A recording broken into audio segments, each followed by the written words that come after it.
I think we're beginning to recognise that life after lockdown may mean that actually different churches have to respond and have to react in different ways, at least initially. And so this phrase, seek first the kingdom of God, might be a helpful way of both recognising something of that diversity, but also giving us a sense of common purpose. But what does that actually mean for us in practice, to seek first the kingdom of God? What I simply want to do is look at some words of Jesus and think about how in different ways each of those says something to us about this. And maybe we should begin in Matthew chapter 6, where we first read that phrase, seek first the kingdom of God and his righteousness.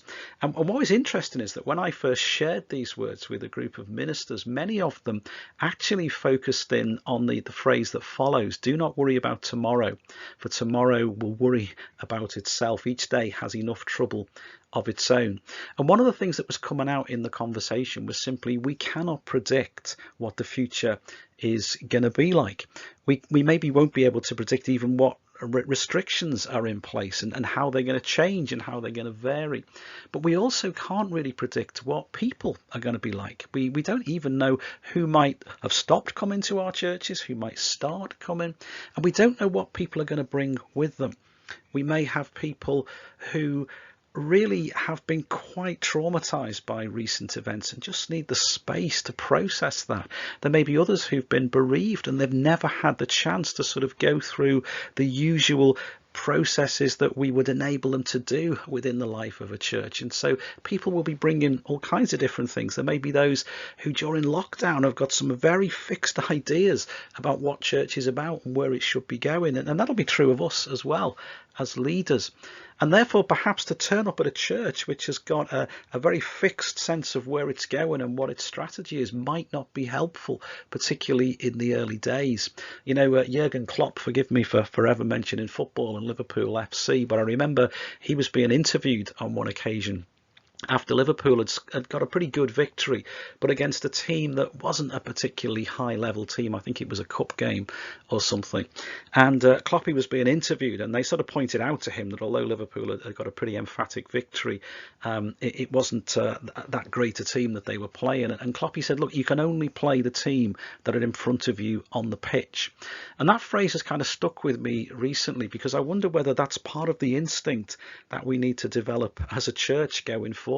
We need to learn how to deal with what's in front of us rather than try and necessarily plan what all our activities and our strategies are going to be. We need to be a people who can simply work out, what does the kingdom of God look like for this person? What does it look like in that situation? So maybe one of the things that post-lockdown church needs to learn to be is to just be a church of the moment, be a church that inhabits the reality that confronts us, and maybe just be a little bit more flexible and are not too concerned if things maybe aren't quite exactly what we might plan. And so I want to look at this idea of seeking the kingdom of God through three parables of Jesus that we find in the Gospels, and particularly perhaps by looking for some of the contrasts between these three. They're all about people who in different ways find something. And the first of those is in Luke chapter 15, the story of the woman who finds a coin that she had lost. And the thing that struck me about this particular story is it was something she already had, something she realized was valuable, and something she didn't want to be without. And I guess that one of the things that we've realized in recent days is that we've lost an awful lot of our routines and our services and access to our buildings and such like. But I guess that there's a need to look at that and to think about, okay, what really matters? What of all the things that we've lost and therefore that we want to re-find, which are the ones of real value? And maybe we're going to need a little bit of discernment in just looking at things and not just assuming to just do the things that we can or the things that legislation allows, but saying, you know, what's really valuable, what really matters in our life as a church together. And I think we can look at this in two ways. There's what I might describe as the short-term view and then the long-term view. What I mean by that is okay, there is stuff that we've lost immediately because of lockdown. And I know that a lot of people perhaps are going to be coming back into church with a very clear sense of we want to restart this, or we want to be able to carry on doing that again, because a few months ago we suddenly lost the ability to do that. And so, yeah, there's that sense of reclaiming this thing that we've lost. But I wonder whether we also, alongside that, need to take what I might call a long-term view, because I think we've also learned some things during lockdown. And perhaps what we've learned is that there are things that in the years and perhaps even decades leading up to this coronavirus crisis, there are things that we've lost sight of as churches. There are things that perhaps we've lost our emphasis on. And so it's going to be a question again of maybe what do we need to reclaim from years gone by, or from values of previous generations. And there's almost a hint of that, I think, within the narrative here, because we notice that it finishes by saying, I tell you, there's rejoicing in the presence of the angels over one sinner who repents. So in the middle of this, Jesus is kind of reminding us what the church is all about. At the end of the day, the church is about enabling people to turn their lives around, to live differently, to go in an opposite direction.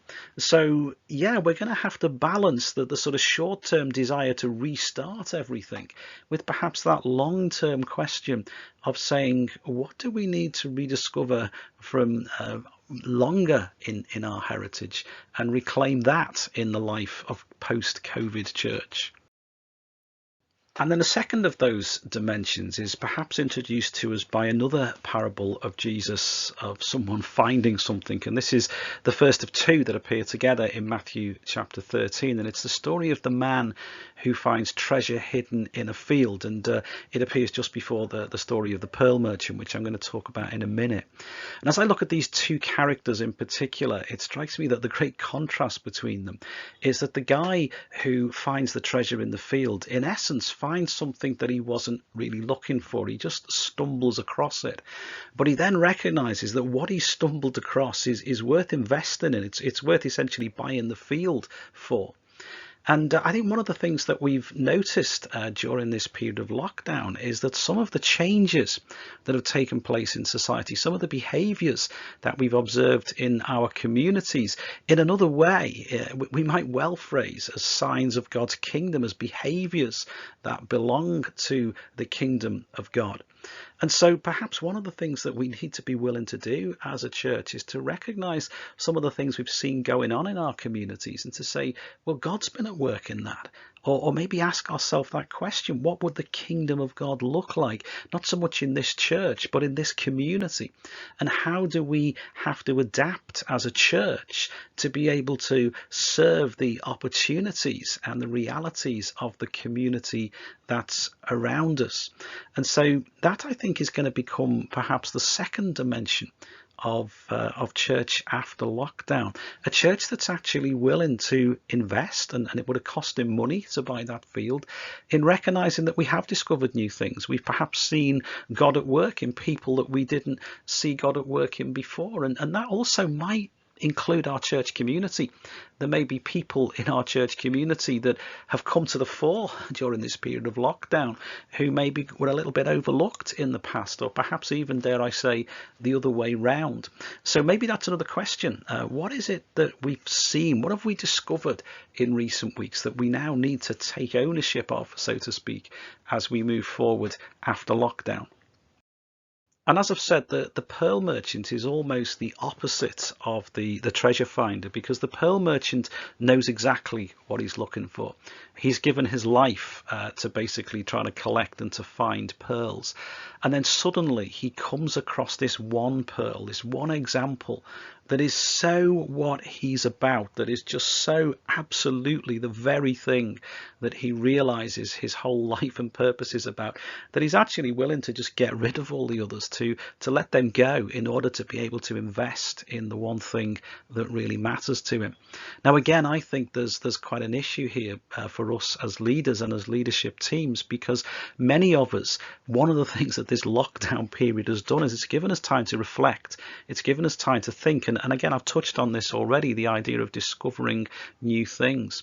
But if we are going to come back from this period with a deeper sense of purpose, or perhaps with a very clear clear sense that this is what really matters. We've got to recognize the fact that the pearl merchant was willing to let other things go. He was willing to release those things for the sake of the one thing that he knew was what he was about, the one thing that he knew represented his purpose in life. And so there may be a sense in which, as we come back together, what is that we've always been looking for? What has God shown us in these days of lockdown that really needs to become our key focus, and that therefore will require of us sacrifice and investment if we're truly going to make that a reality? So, as I've said, this isn't some great, long, in-depth study of everything. It's just perhaps a little framework to help us to put some flesh, as it were, onto that statement of seek the kingdom of God as we go forward. And therefore, I'd suggest from these stories there are maybe 4 dimensions of that might help us to think about what kind of church we want to be. To what degree do we need to be a church that is just flexible and able to respond to whatever we discover? And perhaps if we're going to do that, then we need to learn to seek the kingdom of God in our here and now. We need to kind of get that instinct of discovering where God is present, even in our existing restrictions and struggles.